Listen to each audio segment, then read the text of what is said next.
Hey y'all, and welcome back to another Photography Friday. My name is Jane Corley with Pick Visions, Media Arts and Photography. If it's your first time here, welcome. Every Friday we go through tips, tools, and techniques to becoming a better photographer and to excel at becoming a new small media business owner. In today's episode, we're starting the new media business owner section. I'm very excited. We're going to learn how to start your own small media business. Before we get into our 12 steps, it starts with self-evaluation. It starts with a plan. It starts with your mission. You need to be selfish. You need to be appreciating the hustle. You need to have good time management and a good plan in place before you get started. So let's jump into our 12-step process. First, what are you trying to do? What is your mission? What are your skills? What is your expertise? What are your past experience levels? What are your flaws? And are you committed to the hustle? Because it's an everyday, all day process when you first start out your small media business. You need to be looking for opportunities everywhere to build your business or build the brand of your business. Number 2, what inspires you to keep going? What are your motivations? What are your passions? Why are you starting a business around something that you love to do? Identify what drives you, and that will help you along the way of the process. You'll need to make a plan in this section. Sometimes it's easier to start at the end goal and work backwards towards the beginning so that you have a clear path of how to get all the way to point Z when you're only on point A or B. Don't start off with a messy mission. Have a plan of at least 3 to 6 months in advance so you know where your intention and mission is going. Number 3 is to find your people. Find the people who are of like-minded individuals, people who are fellow media artists, like fellow photographers and crafters and hobbyists and designers, people in your field, so that you can have a community to work with. Having this community is really great because you can find out where they've come from and how they've accomplished their mission. And knowing these people in your local communities will go ahead and give you an idea of what do I need to do to accomplish my mission and goals of becoming a media business owner.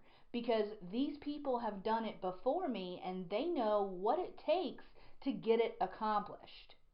These people will also be your support system, people to help give clarity when you are a little jumbled up or lost of what to do next. You don't want to clone copy somebody else's mission. Having your own plan and working it off of what has caused success for others previously will make you stand out. You need to have a creative mindset and create different perspectives on how to solve a problem. The problem being, what are you doing? What is your mission? Why are you in the game of creating a small business? Find the reason why people will choose you over a solution that's already out there. Number 4 is find your target audience. Find your clients. Where do your clients live? Where do they go? Where do they practice their everyday life? If you are a newborn photographer, reach out to Mommy and Me classes. Reach out to Gymboree classes. Reach out to where babies hang out with other babies. Having the accessibility of being where these people already are will make you more successful. Within this category, figure out why your services need to exist. If you are providing a redundant product, something that is already available out there from somebody with a whole lot more experience than you, chances are your clients are going to choose somebody who has more experience than you. So find out what makes you unique and offer that unique perspective and service to your clients so that they choose you over your competitors. Number 5, find out how you are going to market your business. Are you going to have a website? Are you going to play on YouTube? Are you going to have an Instagram, a Facebook, a Twitter, social media platform? What are you going to do to market your business so that you can physically sell yourself? This is going to be weighted a lot more if you are still working a 9 to 5, which is not an issue, or even if you just have a part-time job, something where you're not able to commit 100% to your new business. Using social media, community groups, even word of mouth after you start getting a client base can help you build your business. Some things to help you feel more motivated if you are still working a part-time or a full-time job and trying to start your own small business. Are you tired of working a 9 to 5? Are you tired of making money for somebody else? Are you tired of living within the constraints of somebody else's business model? Do you feel like you have ideas that are just not being appreciated for the people that you are working for? These should be motivations and incentives for you to start out on your own. So let's jump into number 6. Are you stable enough to start off on your own small business and leave working for somebody else behind? How are your financials? You don't need financing to start your own business. If you are lower on the financing realm, your hustle realm needs to be strong. You need to be able to go out and get it and solve your issues, solve your problems at a lower dollar amount. You don't want to start off your business in the negative, not making any money or actually physically owing money to your business model, because that's going to start you off on a bad foot. That's going to make it a negative jumping off point when it talks about your financials. How's your family environment? Does your family appreciate and are they willing to give you and allow you the time to flex your creative muscles and skills in order to start a new small business? Do you have a realistic amount of time to devote to creating your small business? It's going to be more than an 8 to 5 or a 9 to 5 job, because you're going to have to be thinking about it almost all the time. I always keep a little legal pad next to me on the couch for random thoughts that come up in my head for my small business growth. You need to have it always in the back of your mind, building your business to become stronger and more well known. When you're first starting out, there are always ways to make money without spending money to make it. There's a lot of really great small business oriented communities out there that are willing to hold each other up to build a community of their own. You can also make your own money by finding a problem that hasn't been fixed already. So I'll use this for an example. When I first started out, I am a post-production artist as well as a photographer. So I do a lot of photo restorations for clients. And when I first started out, I was having a hard time finding new clients because not everybody wants photo restorations. But people who do maybe want photo restorations is people who are maybe doing a celebration of life ceremony or even just a funeral home. When people post photos of their deceased loved ones, sometimes those photos need editing. So I contacted about 50 different funeral homes and got 3 or 4 of them that said, yes, we will market you in our packages that we deliver to our clients and see if your services are needed and wanted.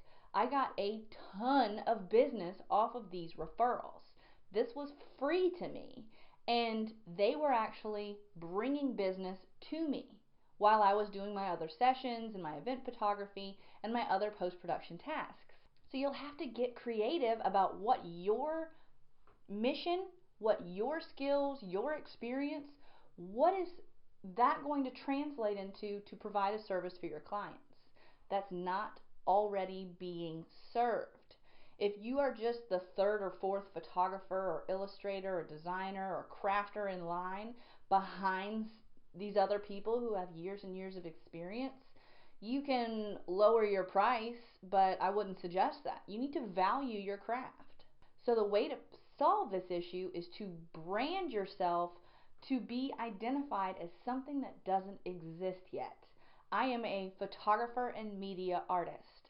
Most people out there are just photographers. What is a media artist? You say. A media artist is someone who is a creator. Doesn't have to be illustrator, doesn't have to be sound design, doesn't have to be screenwriting. But I went to school for media arts, so I am a media artist. I am a photographer by trade. So these are the services I'm able to offer my clients as an all-inclusive media artist. Before I move on to number 7, creating and brainstorming, I do want to say if you are starting off from zero, awesome. Starting off from zero or from the very, very ground level is such a freeing experience. You don't have a following, you don't have a reputation to tarnish, you don't have anything of proof of concept before you got started. You are starting from the ground floor. So try everything. You will not ruin a reputation, you will not get bad name because you're trying everything in order to grow your business.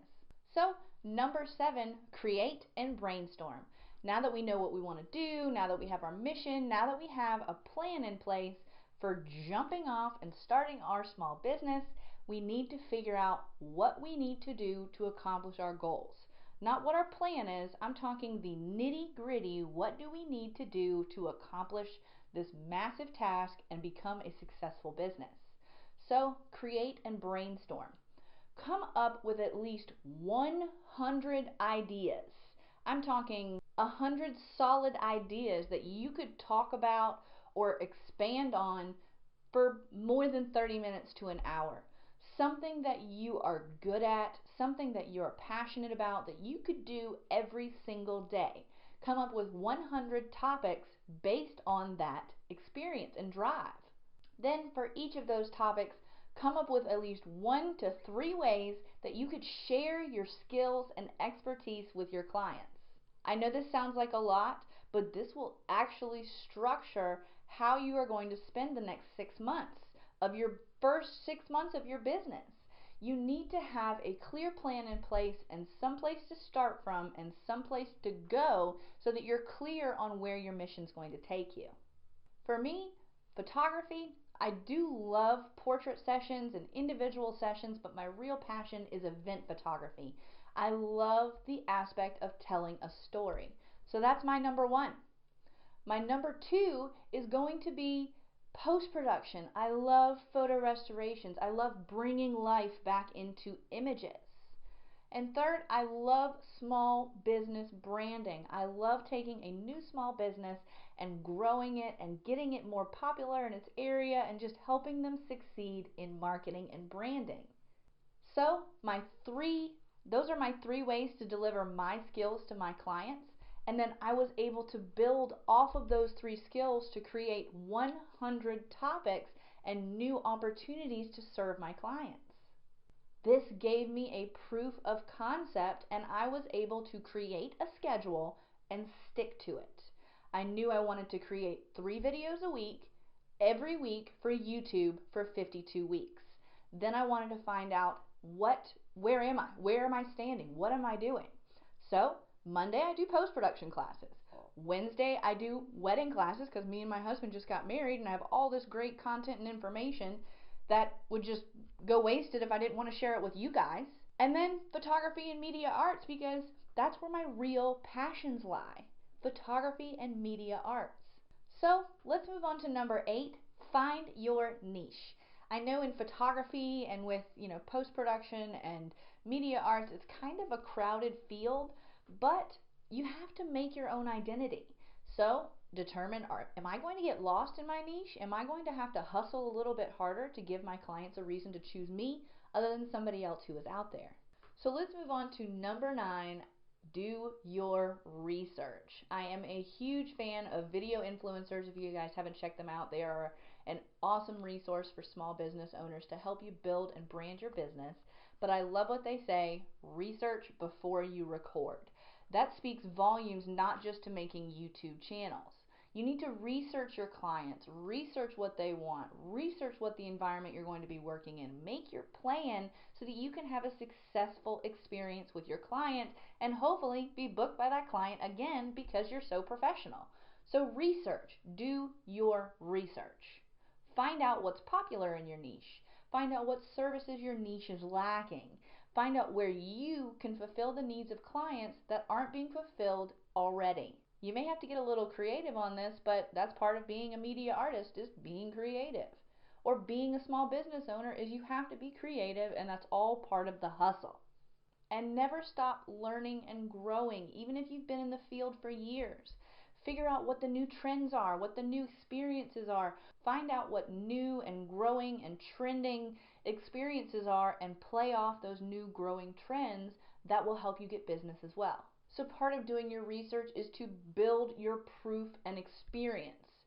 Building your proof and experience to show where you have come from and where you plan to go is important for research for your clients because they're going to be researching you. Figure out, am I going to do Facebook, Instagram, Twitter, YouTube? What media platform am I going to choose? And I would actually suggest picking 2 of those platforms to master first, because you don't want to be spread too thin across social media platforms, because then you're going to lose your mission. Your mission is to become a successful small business owner, not to see if you can get 1 million likes on YouTube. It just doesn't work that way. You need to stay focused on why we're here. Stay focused on what we're trying to do here, and not on how many subscribers or how many people have visited your page today or any of that nonsense. You are here to creatively stretch your legs, but if people don't love you immediately, don't get disheartened. I've been doing my YouTube videos for almost 6 months now, and I wish in my heart that I was a little bit bigger, a little bit stronger, but I'm still figuring myself out. I'm not probably one of 3 people on this earth who is in her mid-30s and doesn't use social media on a daily basis. I just don't.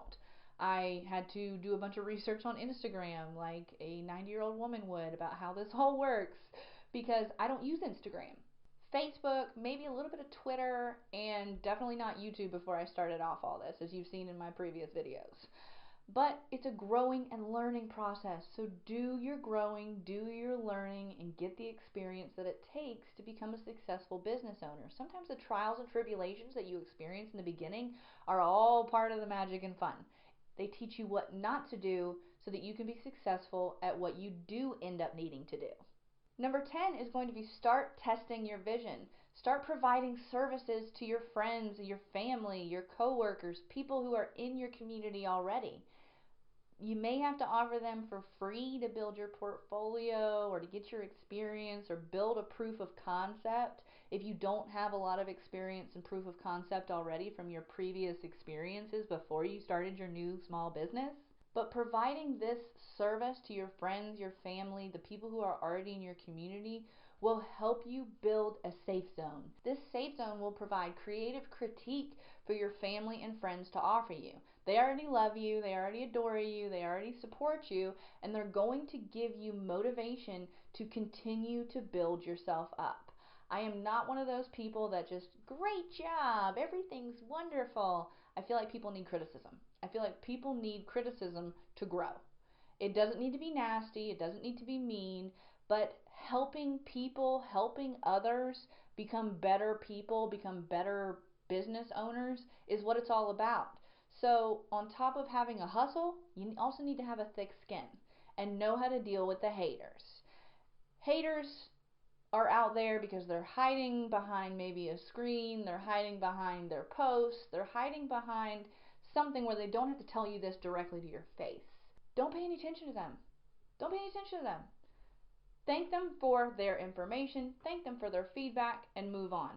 Don't dwell on them, just thank them and move on.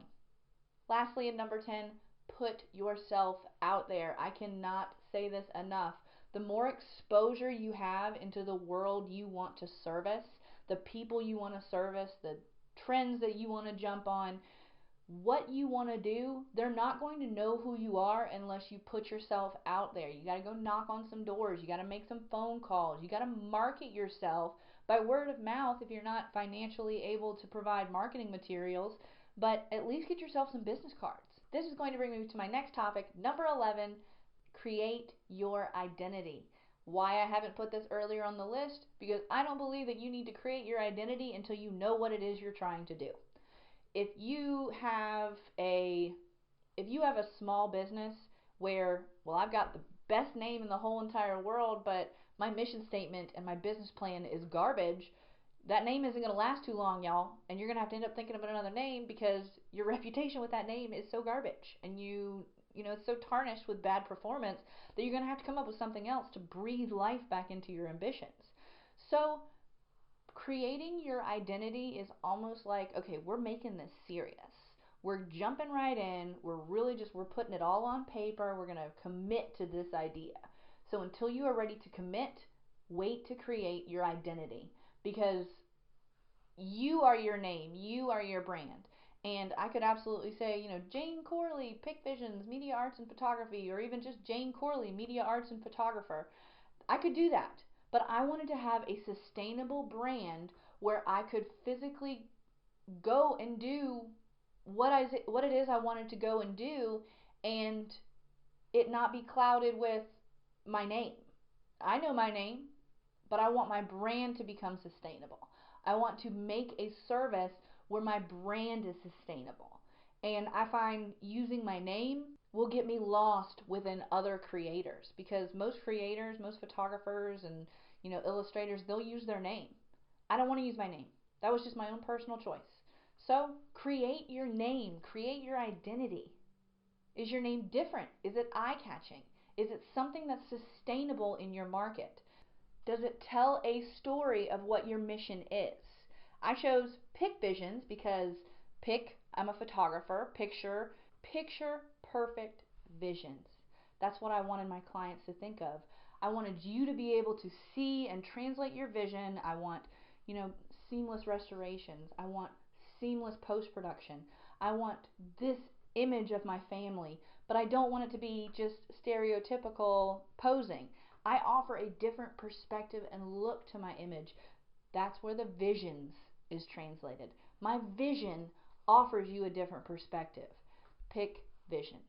So after you've brainstormed titles and names for your business, field test them with your family.